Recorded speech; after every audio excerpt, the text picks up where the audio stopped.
కొత్త ఏడాదిలో మరో పవన్ని చూస్తారు. సంచలన విషయాలు చెప్పిన డిప్యూటీ సీఎం పవన్ కళ్యాణ్ గారు నెక్స్ట్ ఇయర్ లో మంచి దూకుడు మీద వెళ్ళేలా కనిపిస్తున్నారు సార్. పాలన పరంగా పవన్ కళ్యాణ్ గారు చిట్ చాట్ చేశారు. ఆ సందర్భంగా ఇక నుంచి గ్రామాలలో పర్యటిస్తాను, నెలలో 14 రోజులు 15 రోజులు నేను ఇక నుంచి గ్రామాల్లో ఉండాలని నిర్ణయించుకున్నారు. గ్రామాల అభివృద్ధే తన లక్ష్యం, గ్రామాలలో మౌలిక సదుపాయాల కల్పనే తన ధ్యేయం అని వారు ఈరోజు మీడియాతో చిట్ చాట్లో ప్రకటించారు.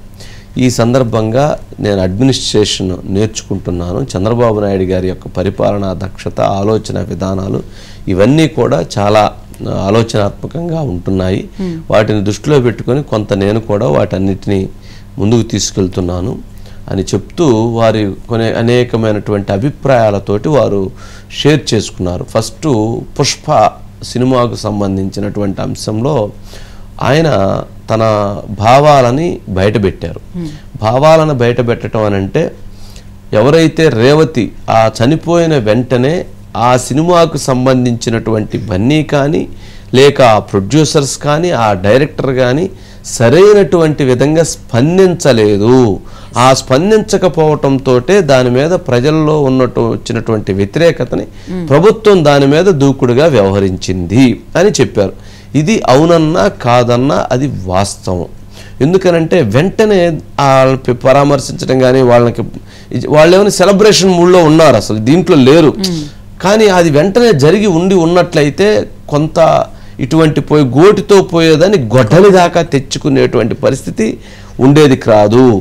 ఈ క్రమంలోనే ఈ క్రమంలోనే చివరికి బన్నీని ఒంటరి వాడిని చేశారు. ఎందుకు మరి ఈ క్రమంలో చివరికి బన్నీ టార్గెట్గా జరుగుతూ వెళ్ళేటువంటి క్రమంలో ఎవరూ కూడా ఆ సినిమాకు సంబంధించినటువంటి ఇతరులు నిలబడలేనటువంటి పరిస్థితి ఏర్పడింది. ఇక్కడ రేవంత్ రెడ్డి గారు అసెంబ్లీలో మాట్లాడిన వెంటనే ఆయన బన్నీ అల్లు అర్జున్ ప్రెస్ కాన్ఫరెన్స్ పెట్టారు.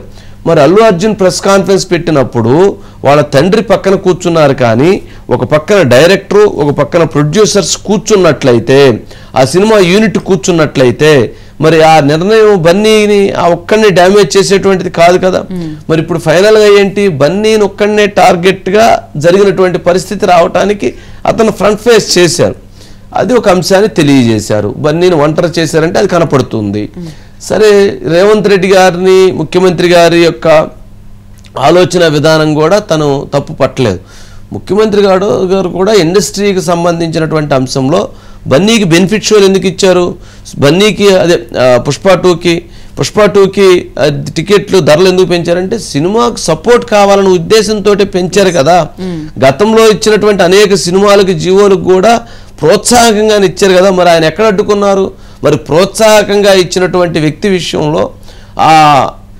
విషయంలో మరి పాజిటివ్ మైండ్ సెట్ తోటే వెళ్లాల్సినటువంటి అవసరం ఉంది కదా ఇండస్ట్రీ అనే దాన్ని ఆయన ఒక కీలకమైనటువంటి ఇచ్చేశారు. సరే, చాలా ఆయన చెప్పాలనుకున్నటువంటి అంశాన్ని చెప్పారు. ఇది ఒకటి. నెంబర్ 2, ఇంకొక అంశం ఏంటంటే